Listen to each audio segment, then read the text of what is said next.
On to the topic of today's event. If you ship software in the enterprise, the supply chain is no longer somebody else's problem. SBOMs, vulnerability scanning, artifact signing, dependency provenance, access controls, what used to live at the edges of security has moved straight into the critical path of shipping software. If SBOMs are part of your day-to-day, if artifact registry is part of your day-to-day, or suspect they soon will be, you are in the right place. And with that, please join me in welcoming Brandon Geraci. Brandon, take it away. Thanks, Anessa. So I want to thank OSA and Anessa. She kind of pushed me to do this talk. And I'll talk a little bit about myself in a few slides, but the big takeaway is open source means a lot to me. And it's one of the reasons why I work at OpenTeams and why I've actually started this project. So I'm excited to share what I've been working on. There's a few people here that I recognize the names as contributors to the open source project, and I'm super excited you took the time to hear me. Hopefully, not ramble too much, but I'm pretty passionate about this thing that just kind of blew up. I originally thought, hey, let me attempt something to kind of disrupt stuff, and I think it is disrupting a little bit, which is I think it's a positive thing. So yeah, let me begin. Ungating the supply chain, open artifact management without the per instant tax. So what does that mean? There's some options out there right now, and some of those companies charge per server. Some charge per user per seat, and there's some free tier options too as well. And then the free tier ones are, I would say, limited in scope, and I don't know if they've changed recently, but I think one was like really, really a subset of capabilities of the options out there. So it doesn't really fit a lot of people's use case. And then the other alternative for open source stuff is a really outdated solution that can work. It's just a lot of people want something that's a little more robust that can meet all their needs and doesn't charge per registry. I worked at a place where we deliver systems, and those systems have to have their own registries on those systems. So you start accounting for those, and it just multiplies, and now you have a huge bill. The same could be said for users. Say you're a startup, you have 10 people, and you're building, and now you're over 100, you're over 1,000, and so the license grows, and the cost grows based on that. So I truly believe that your architecture choice and design should be led by your security, by your needs, and not by your budget and your renewal quotes. On that wasn't even mentioning the security aspect of it. So there is the licensing to use their services, but there's also the security stuff, which there's some products on top of those products that I've heard crazy numbers where they're six figures plus companies would spend this per year. And just to get the what I would call the essentials of what you should have for artifact management, I believe there should be security scans. There should be all these tools that are there for you, and most of these tools are open source too. They're just packaging it in a way that, and then charging it for a premium tier, and that never sat right for me. I'm pretty if there's any hardware nerds out there, Intel I think tried something with this with the CPU and resources and paying per they charge you to use something that's already there. So that's kind of what has driven my choice and how I'm going to license this, how I've licensed this, and the features that come with it. Because not all the companies not all companies are that big that can absorb all these costs. Not everyone's got the budget that those top tech companies have. So a little bit about me. I started using open source software probably when I was 12 years old. I remember my dad bringing home a bunch of computers. None of them worked, and this was the early 2000s. And I assembled pieces together, and I grew up poor in New Orleans, so we didn't have money for Microsoft licenses. So I decided to mess around with Linux, and I've tried a bunch of flavors, and I've been on the open source kind of bandwagon ever since. Fast forward, I joined the military. I was in the Army for 8 years, logistics, got out, and went to the University of Minnesota in Duluth and got my BS and MS degree. My MS was my research was in cybersecurity misconceptions, but I fell in love with robotics, and that's what got me to my first job at the Applied Research Lab at University of Texas, where I integrated sonar systems on unmanned underwater vehicles. Now, if anyone's not familiar with an applied research lab or labs that are funded through government stuff, it's very lean, very lean. I think we operated on duct tape and open source basically to make things work. And I I remember having to have choices on reproducibility and how do we have an artifact management solution. And I remember getting on a call with one of those top companies, and they really were trying to sell me a lot of stuff that we just didn't have the budget for. So I said, no, thank you. We'll take the lowest tier, which was just a license to operate air gapped because we weren't even allowed to use the internet. And yeah, that just didn't sit well, really, from that experience. And then moving on, I changed jobs to another government contracting company, which did similar work with the Navy. And they had a budget, but it was interesting because they still had to work around the constraints of licensing and how do we use this and how you deploy systems and how do you even own it? And the answer is no, you don't own it. And that kind of what leads me to where I'm at now at OpenTeams.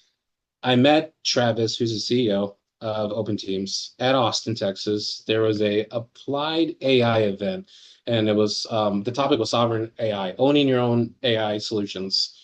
Which like I'm a hardware nerd too. I got like a NVIDIA Spark on my desk over here. I like to play around, hosting some models, and I have two dual core Xeons that are my like servers for my runners that sit up on a shelf right above me over there. So owning your own software and solution is super important for me. And he gave a speech, and if no one's ever heard of Travis, I recommend Googling. He's one of the founders of NumPy and a bunch of other stuff, and his passion for open source software is just awesome. And kind of that was around January, and that kind of pushed me to starting this project. I think I got home that night and I was like, let me just try this. Let me just try to build this up, and that kind of started the whole chain of events. Going to now, it's grown. I think it took me about a month to make something that was, I'd say, shareable. I shared it and I don't know if everyone's familiar with, I mean, I'm sure everyone is. LLMs and AI have changed how we develop, how we create things, how we build things. And I think my initial response to Artifact Keeper was this is AI slop, basically, is what I got. Which even the bad feedback is good feedback because people don't understand. And there are some comments in there saying, well, of course, this guy's using these tools, but the engineering is there. And we see the design. And this is something that someone thought through pretty well. And that kind of helped combat some of the negative feedback. But I took all that feedback and kept going.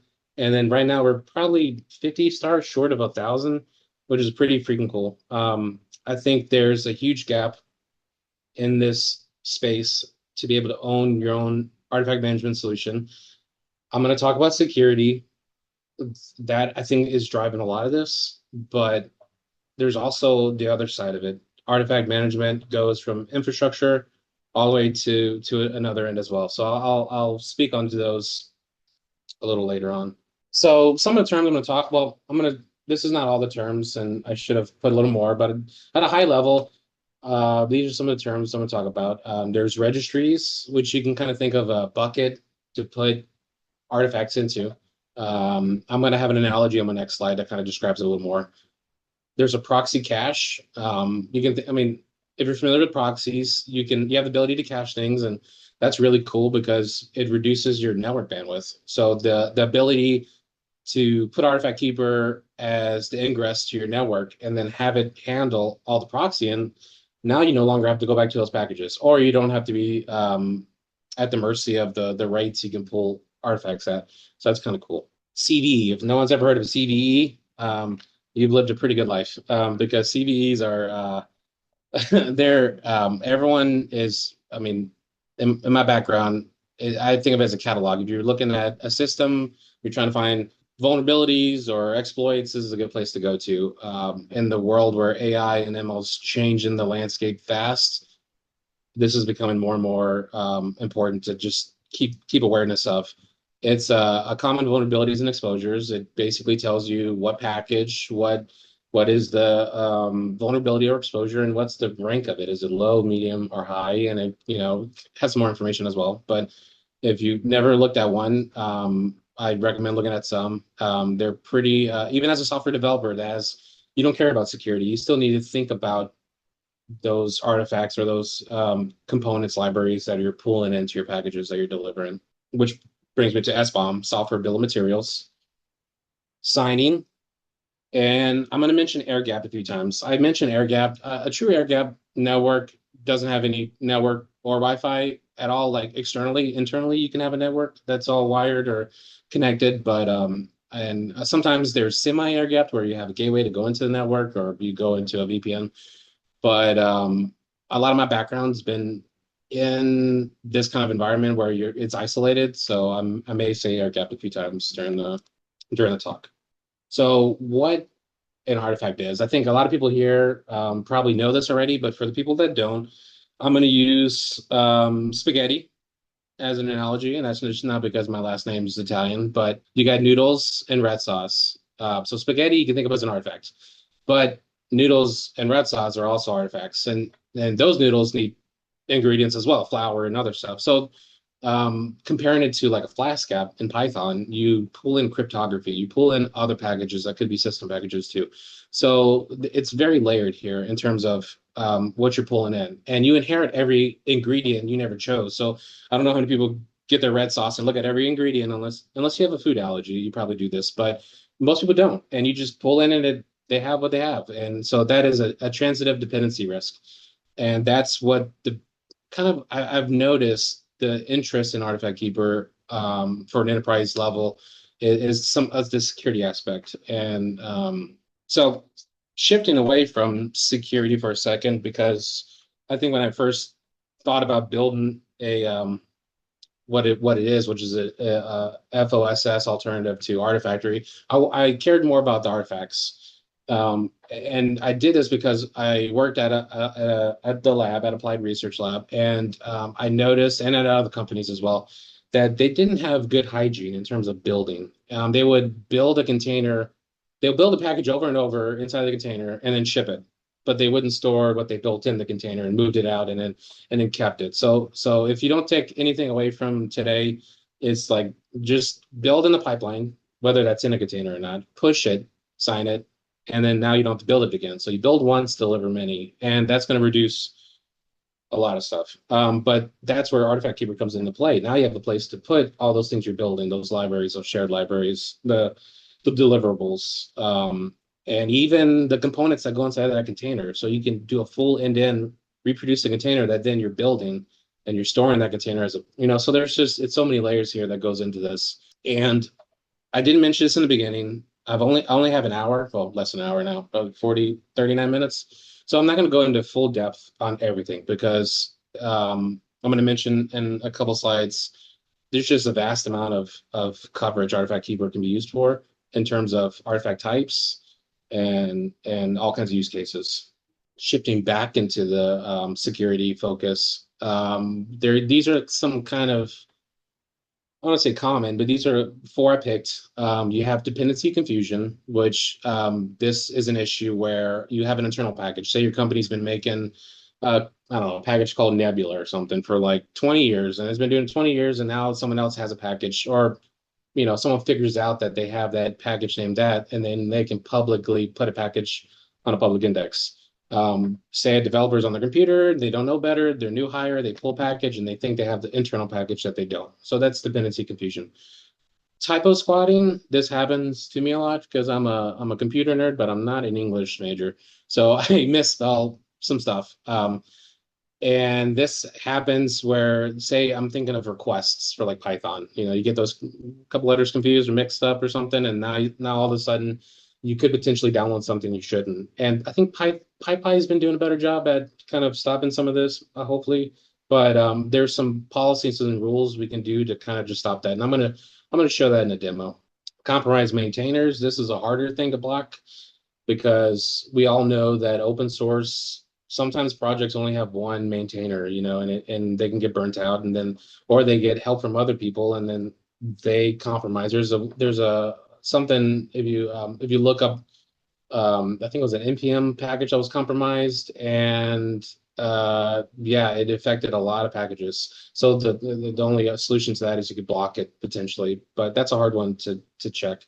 And then you have unsigned artifacts. So it's really commonplace now. Sign your stuff. I think it's hard to install a package on Windows if the exe is not signed. Same for Red Hat. Their RPMs need to be signed, and Mac OS has the same thing for DMGs. But the same can be done for all artifacts. You can sign your artifacts you're pulling in to Conan and stuff, and all these build tools. So I want to dissect a CV real quick, just to kind of show you guys the impact of just one small package. So there's a bunch of, I would say, neat, interesting security attacks that are all around tar files or archives, and this is one where it's a path traversal attack basically, and this was a bug in the tar file import, and tar file is so common. The craziest thing about this whole thing is if you look CV-2007, that's the year. This was discovered in 2007. It was also rediscovered in 2022, and it's still estimated like 350,000 open source projects inherit it transitively. So GitHub's doing a good job, I think, now adding some more security features. I see that built into where they can kind of do some of this checking, but I think it's important to have these security features open, these scanning tools, the ability to check this, gate it, and not allow it inside of your ecosystem, wherever that is. If that's into your old company, is it into your development area? So yeah, it's 15 years in the supply chain and nobody chose it. That's what I want to reiterate again. You pick packages, you have libraries that you're importing, and you might not even know what that contained and what that package contained because no one has the time to honestly look through all that. So after talking about the security and then the artifacts and how we have this gap, there's no solution for it. I'm going to talk about what Artifact Keeper is. So it's an MIT license end to end. Everything you see on the repo that I can share to on this demo. I also have a link to it as well. It's all MIT. You can take it, use it, fork it, change it, give back to the community. Don't give back to the community. You own it. You install it. You use it. It's yours. There's over 45 plus formats. Not every format gets the same attention just because I rely a lot on contributors. There's again people in this call right now. I can't think enough, and I will think some more later. They share the bugs. They share some good fixes, and it helps me work on those ones. But you can definitely tell there's certain formats that get more love. But the one thing I didn't like about those other solutions is say there was an issue with Conda. I'm going to pick Conda because OpenTeams works a lot with ML and AI stuff. They have issues where there's bugs with the registry, and they wanted to fix it to a certain company. That company said no. We don't want you to fix our bugs. We're not going to do that. We don't care about it. So that's the difference. If there's a artifact format type you use and it doesn't, there's a lot of issues with any of these four companies that just don't support it or don't care to support it. Like make an issue, try to fix it. If you don't have the skills or knowledge, make a discussion and talk about it. And the cool part is we can get it into the pipeline and hopefully get support for it because that's pretty important for me to cover the things that some of these four companies aren't covering. Now, how do you install this? I'm going to talk about a pretty cool thing. This is a Rust binary first and foremost. I picked Rust on purpose because it is pretty safe. It's a safer language, and if no one's ever developed in Rust and you're a programmer, I totally recommend just trying to do Hello World or just do anything in Rust, and you're going to find yourself being a little confused using the mutation, and it's just security first, in my opinion. It's just really really good. Also, a side note, and this isn't a Rust plug, but Rust is really nice because it complains really loud when you compile, and that feeds back into if you're using LLM tools, AI tools, that helps out a lot for debugging. So that's all I'll say about Rust. But it's only 100 megabytes, and it's small enough to run on a Raspberry Pi. Now, I will tell you which Raspberry Pi on the next slide because it's going to surprise you. But you can install it bare metal. You can use it in Docker. There's containers, and you can use it in a Helm environment. Linux has support AMD ARM, Mac, I build on Mac, so I do a lot of testing on the ARM on Mac and Windows. Someone asked me if I could build it on Windows, and again, this whole talk's about open source, and I think everyone here who loves open source might have opinions about Microsoft. I have those same opinions, but I still wanted to build it for this person, and it's awesome that he because that his work was requiring Windows only. So I made it. He's using it, and it's been pretty successful, which I'm super happy for. So I may have made a mistake and told somebody this artifact keeper can run on a Pi, and I didn't test it out before I told them that. So I needed to defend myself, and I also needed to one up myself. So I decided to open my drawer and pull out a Raspberry Pi Zero 2W. And I think once upon a time they were $15. They might still be $15. Everything's been going crazy with the cost of hardware these days. But the takeaway here is this is a quad core, 1 gigahertz, and I thought it has 512 megabytes. So maybe it's only 415 megabytes of RAM. That doesn't sound right. I think it's 512. And this thing is running right now, still on it. And I did some benchmarks, and if you guys are interested, I'm a I'm a hardware nerd, so this is stock. It's hanging from a wire that just is dangling off my router, and it's literally running. And I have no heat sink, no nothing, and I was able to get 4 to 8 parallel clients and did some benchmark testing, and it was pretty fun. So that's how lightweight this is. Now, there's a caveat here. It's lightweight because of the design. So the binary is 100 megabytes, but everything else, the scanning tools, all the other additional features, you have to enable those and you have to run them and connect them. So Trivy, Gripe, the SBOM tools I'm using, dependency trace, it's all sidecars.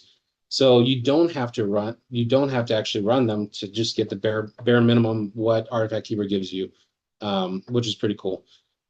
Another reason I did this is because, fun fact, Trivy actually had more security vulnerabilities than my Artifact Keeper binary because they have Go that they're including, and there was like a CVE and Go. So I wanted my Artifact Keeper container to be a better score than Trivy was, which is funny because Trivy is used as a scanning tool. But yeah, I think I have some container options, and UBI multi-stage build is kind of what I went with, just to have a small container. It's compliant with STIG and DISA for some people that know what that means. It's a government regulation stuff. And yeah, now for the fun part. Let me see. So I'm going to show off a little bit on the tool. And there's kind of three things I'm going to cover, well, a little more than that. But the first one is showing the gates blocking packages when I'm trying to pull them. The second one is a tool a function I added on the last version called Blast Radius, which kind of allows you to see who downloaded what package and what IP address and what user account. This only works well if you have it connected, right? If you have this behind a gateway or something, then you're just going to see one IP address. But if it's internally and the computers are hidden it, you'll see their IP addresses, which is pretty cool. And the last one, which is we're going to talk a little bit about HGate. So here is an instance. Well, before I go into the demo, let me show. If you go to demo.artifactkeeper.com, it's a read-only. And if you find any issues, let me know. But it's read-only, and you can kind of play around and just get a feel for it. You can kind of walk through and see what does repositories look like? Is it and there's a lot of terms here, and again, I don't have all the time to go through it and dig into it, but when you make a repository, there's some options. You have local, staging, remote, and virtual. Local you can think of as where you're putting your packages for your company at. You have remote, which you can basically pull in packages from other from public registries, and that's where you get the caching. And then you can have a staging repo and a virtual one. Virtual one is really cool because you can attach a bunch of proxies. You can also have some upstreams from somewhere else internally, and you can have it all and add different priorities based on which one gets the priority to pull a package. So say you have a trusted one, and that's top priority 0. And I used the Unix levels on that one to pull it. And so that kind of gives you some flexibility. Format types, again, I can't go over them all, but there's a lot. So hopefully that meets your requirements. If you have an artifact type and you don't see it in here, open a discussion. There's here we have a pretty cool a board where interactive people talking. I do have plans to hopefully set up a Discord so that we can have maybe more group collaboration, which would be pretty cool. I haven't had the time, unfortunately, to do that because running a Discord takes time. But there's some cool success stories here. There's discussions around infrastructure, some stuff about all kinds of stuff, whether that's security. Some people care a lot about certain packages. So this is a really cool spot to go here and check if you have any issues related to Artifact Keeper. You can go check here first. And then I would say the next part to check is just look at the repository and then look at the issues. Check that, see if you see anything there before reaching out. But I think the last line, just shoot an email, support@artifactkeeper.com. I'm happy to point you in the right direction.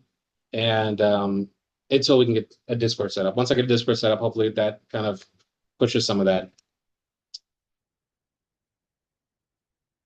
So yeah, kind of the UI. This is kind of formatted based on some of the UIs people have used in this realm. So hopefully it should feel a little familiar. Sometimes it's complicated. So there's ways to figuring out, setting up your own registries to get it all set up internally. And if you want like some sort of video or demo or something that related to some of this stuff, please leave a message or contact me or leave some feedback on Anissa or whatever, and let me know because I'm totally if something is useful for people, making a video to help show people is really cool. I've been meaning to do that, but I again spend all my free hours and minutes developing, which I don't have a lot of time making content. There's yeah, it's just this. We have integration section. I'll do this in general. You have artifacts up here. You have integration, security, operations, and define administration stuff at the bottom. Cool part about Artifact Keeper, you can use it with your SSO authentication. There's a lot of stuff I've been trying to add. There's a OTEP where you can get tracking information connected to stuff to monitor stuff. There's all kinds of good stuff. Yeah, let me jump into the demo. Here is a demo server running real quick, and it's pretty. I'm going to focus a little bit on a few things. Python and Hugging Face. That's a pretty Hugging Face is actually getting pretty popular given where we're at right now in terms of AI and ML and all that good stuff. Fun fact: there's a Black Hat security thing related to a Hugging Face vulnerability that happened. If you look it up, and you can actually see who was the company what product was exploited for that to happen. So yeah, security is super important. So let me talk on that real quick. If you guys want a red team security, my background's in security, so I want people to like stress test this in an ethical way. There's ways of submitting security stuff. If you look at contributing and the security.md file in the repository, it kind of guides you on how to do that. Please submit a security advisory on GitHub. If you don't see me doing anything in a week or two and it's high priority, email me. And if I don't do anything after that for a week or two, that's on me. You can totally you can make an issue public. I'm a firm believer in pushing people to fix things, and I think security systems in the open are way more secure. It's almost like I forget the guy's name, encryption algorithm principle.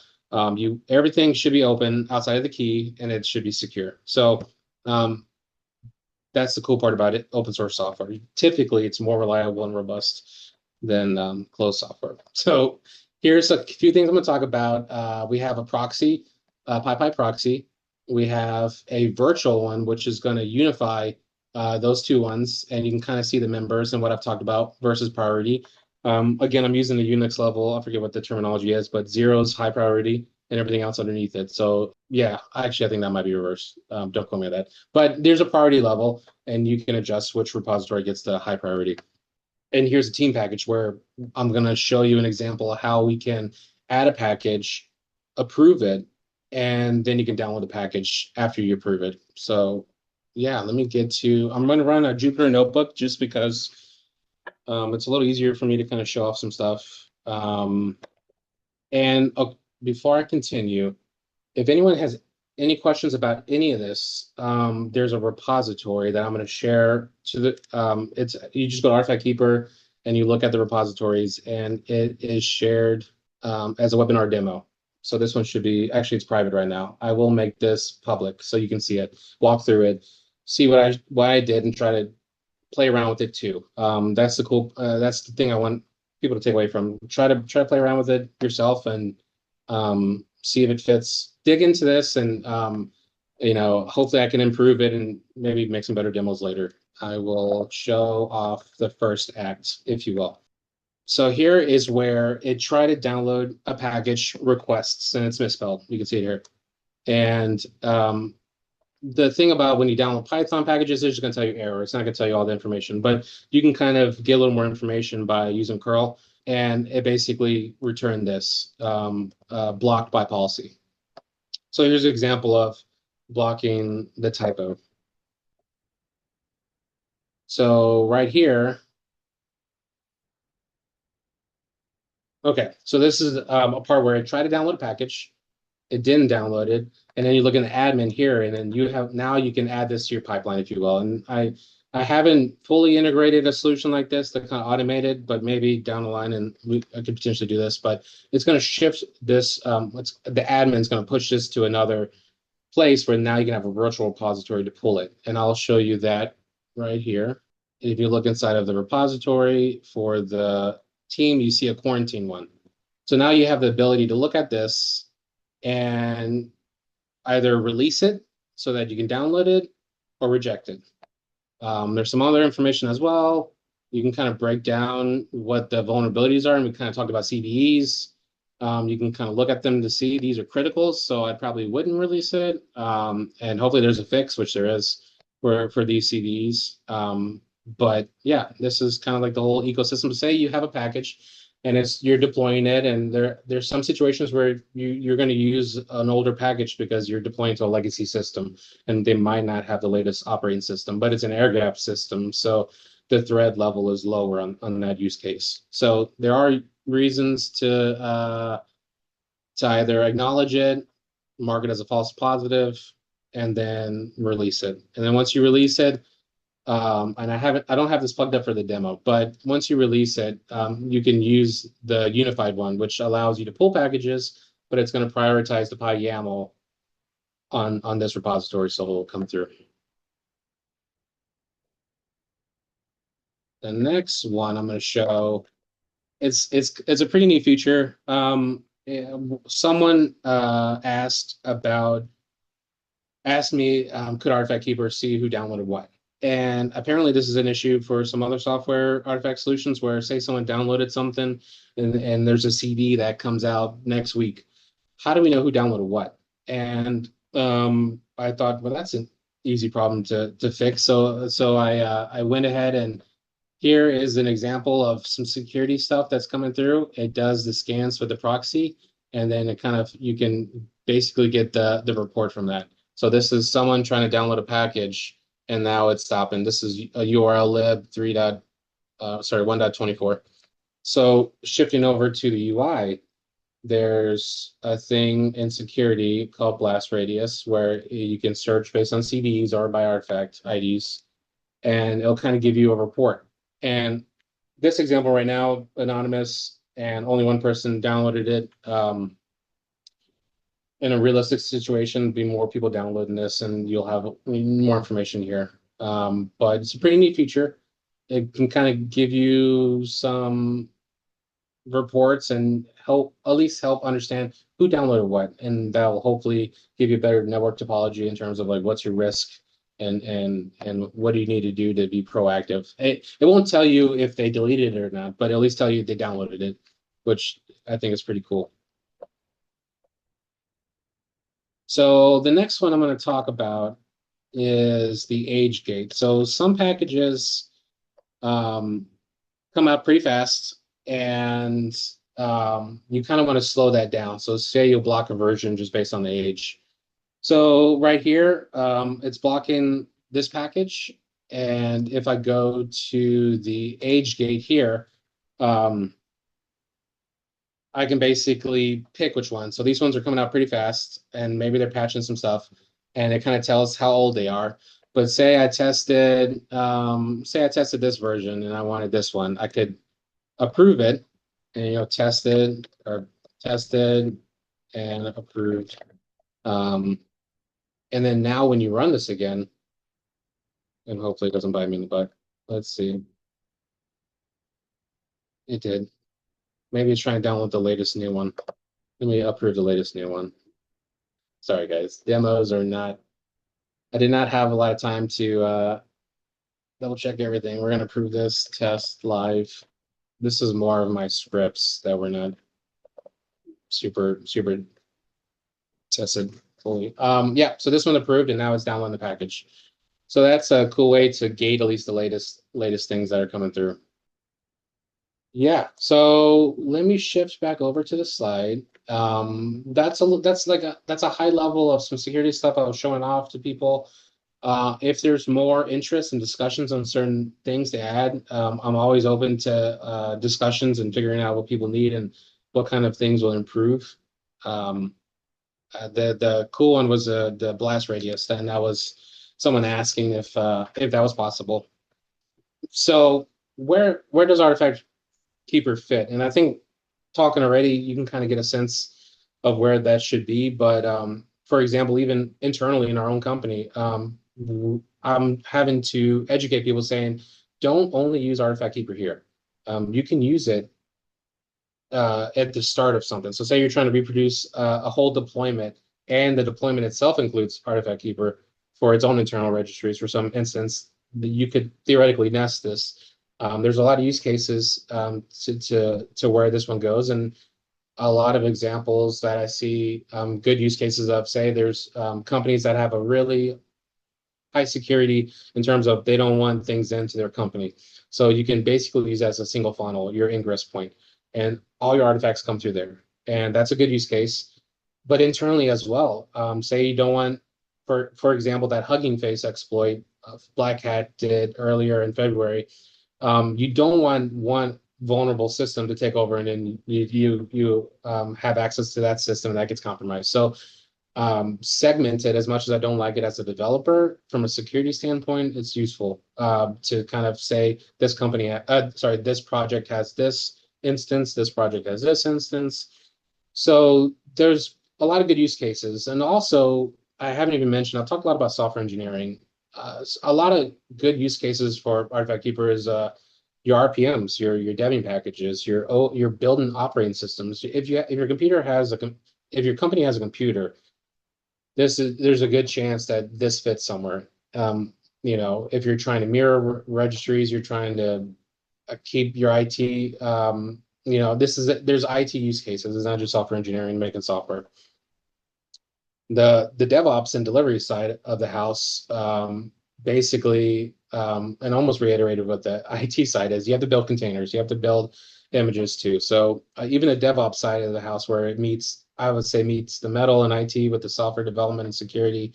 There are a lot of good use cases for this. To have reproducible builds, the CI/CD, to caching the artifacts, publishing artifacts, signing them. And then my last use case, which I am strong on, is the person that wants to run an artifact management software at their house. I joke around, but I run Harbor and all kinds. I run my own Git. Everything in my house, I have an isolated one, and it's just super fun to do. So even if you only have $15 budget to buy a Raspberry Pi, you totally can do it and play around with it. This also runs on, again, a Docker container as well, if you want to play around with it locally and mess around with it. Yeah, the idea is Artifact Keeper is accessible to everyone. And that leads me to this. So it's free to use, but I want people to understand open source. There's a misconception. Open source isn't free to make either. There's time. There's people that spend a lot of their time Yeah, even in the chat, I recognizing people. They spent time working on Artifact Keeper, which I can't say how grateful I am to put that feedback into this. But it's free to use. Anyone can use it, but the operational costs are there as well. So open source doesn't necessarily mean completely free. So keep that in mind. You have to hire the staff to run it. You have to reach out and get support, or contribute to the project. However, which way, open source requires community and, of course, people's time. So yeah, a little unrelated, but so related. But how I built it. Yeah, so I was debating. I think I talked to Nissa about this back and forth. How much did I want to lean into AI and LM? Because there was this, I would say January, I really noticed the quality shift in terms of what's been generated. And the same can be said about Fable and all that being released too. We've noted there, I would say steps in quality, which are pretty shocking. If you're a software engineer, I don't know. I started learning to play bass guitar now. No, I'm joking. I might change my career and play music. But LMs and these AI tools are really helping out. And I'm going to quote Linus because Linus is probably the most opinionated open source developer. AI is a tool, just like other tools we use, and it's clearly a useful one. He basically told his developers if they don't want to do that, if they don't want to use the tool, they can fork Linux and maintain it themselves. So he's a little harsh in some of his words, but I think he's getting at something. These tools are very useful. I was able to generate 90% of the code for us. I fed in a spec for a registry type, and this is kind of like how I built it out. I pulled in all the registry specs for all the different types and built out the code. Now, it's not 100% complete, but a human wouldn't have been 100% complete either. It takes engineering and back and forth and testing and validating. So on that note, every result is like from those generated code is amazing but flawed at the same time. So always test and validate and verify everything it creates. I think I've one of my main focuses on Artifact Keeper, and I need to spend more time on it, is regression testing and unit testing. You have to validate and test and monitor. As long as you do that and you use these tools in a safe way, it's made it possible for me to kind of build this out real fast. And I think a lot of other people who are collaborating and using these and making merge requests into Artifact Keeper are also using these tools as well. And I've seen some quality pull requests come through. It helps me being able to manage this. A lot of those, I'm going to show you the roadmap and where I've been going and where we've been going in terms of what gets into these versions, and I'll talk a little more about that. But I think the ability to be able to be David versus Goliath in the sense of what Artifact Keeper is trying to do wouldn't be possible with a lot of these tools. So that goes back to this feedback I got about being, quote unquote, AI slop or not production ready. So in March, someone made a discussion saying Artifact Keeper is not production ready. And he said some other things too, and he was right. He was totally right. That at that moment I was like, wow, I'm wasting all my free time. I'm wasting my time. I could be doing something else. And you get some of this negative stuff. And I took that and used that and changed what I focused on. I stopped playing around with mesh, even though I want to do this still. I wanted to modify some of the mesh networking and capabilities of Artifact Keeper because I'm a nerd when it comes to some of that stuff. But I switched focus, tests, and validation. So I rebuilt the test framework. I multiplied. I mean, it's more than 5,000 today, but there's also end-to-end tests as well that this is even accounting for, where I'm trying to build full end-to-end solution tests for everything, and that takes a lot of time. But I'm focusing more on the fundamentals now and less of that. So if you guys are working on your own personal open source project and you get frustrated because people leave comments and they have opinions, take that feedback and use it as a positive. That's just my takeaway here. So here's the roadmap. And 1.7 was released July 31st, and then I got 1.8 literally within almost 2 weeks. what is that telling people here if they want to adopt Artifact Keeper? That is telling people this is moving fast, and most enterprise software moves super slow. Our Red Hat's an example of their kernels. Like I don't know how old is their kernel is, but they go slow on purpose. I would say hang on and hold on to, and Artifact Keeper still be a good solution for you, but maybe hold off on the version jumps. And there's a really awesome contributor that I'll mention a little later. He made a comment saying, well, this would have broken, deleted all our packages. So I'm working really quickly to get a bug fix in fast. But he's holding off and he's kind of making sure he's not on the bleeding edge. But as an enterprise level replacement to artifact management, my goal is to be stable. So I'm going to, once we get to a good point where I get the features in there and I'm still focusing on improving security, we'll hopefully see the floor start hardening a little bit to where it's less less extreme and more just refining. But that's just a little I want to be completely transparent. It is moving fast. I think we're getting a lot of good features in there that people want and need, but that comes at a cost. And I think I'm trying to balance it right. So again, feel free to open a discussion saying, slow down. We need to slow down. We need to, that feedback is still, I'll still accept that feedback. And always will. So the contributing, I want to thank everyone here. Sammy here, he made a post discussion, which is really neat, and you can read it on the discussions tab. But he migrated his solution to Artifact Keeper because they were going to charge him 5 times the cost, and it was a cool success story because he's trusting in an open source project, and that's I can't say thank you enough. Everyone here on the screen have had a commit be merged into main, so I'm super grateful to have over 50 plus people. And this is only the back end. This isn't even the front end. This isn't the infrastructure as core, the IC repo, the IAC repo. This isn't any of the other repos. So that this is a subset of it. And yeah, every issue, every commit, every a PR, say you're not a Rust developer. There's a lot of people that will completely say, I'm not a Rust developer. Here's my MR. I used whatever tool. I'm trying to do this.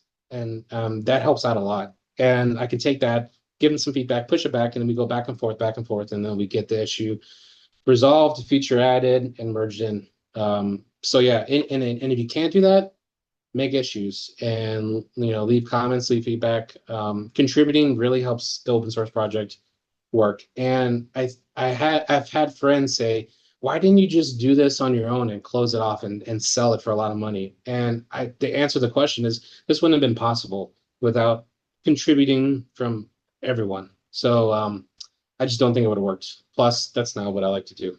I like open source, and I'm pretty excited about where we're at right now.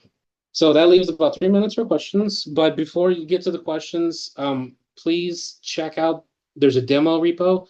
And actually, I'll modify these slides because that's actually, there's a demo to the live thing you can play around with. There's also this repo, which is the demo I kind of showed, the webinar demo. There's discussions, put some discussions out there. If you have a question, just and it's a big one or something I need to kind of dig into, put it there and I can kind of go back and forth with you and we can try to resolve whatever issues you have. And stay tuned. Hopefully I can get a Discord server going on and we can have more open communications and maybe some scheduled meetings where people can collaborate together. But that's it. Thank you, Brandon. I'm very excited about this project. And I remember we talked about it 3 months ago, and it's come a long way just in this short period of time. Well, we are at time. So to be fair to everyone, and I really like how many people we have today on the call and from all groups that I'm part of. Thank you for being here and thank you for supporting Brandon and open source. To be fair to everyone, why don't we take the discussion to GitHub for Artifact Keeper, so then I don't have to make hard decisions whose question is being asked. And for all of you who are wondering where to find the recording of the presentation, it will be posted on the OpenTeams YouTube channel. I usually do it within a week. It will be all announced on LinkedIn, on the mailing list for the OSA community, if you remember. And all other communication channels. So please look out for that. And I just want to thank you again for being here. I know you have a lot of options, and your time is truly appreciated. And with that, you all have a wonderful day.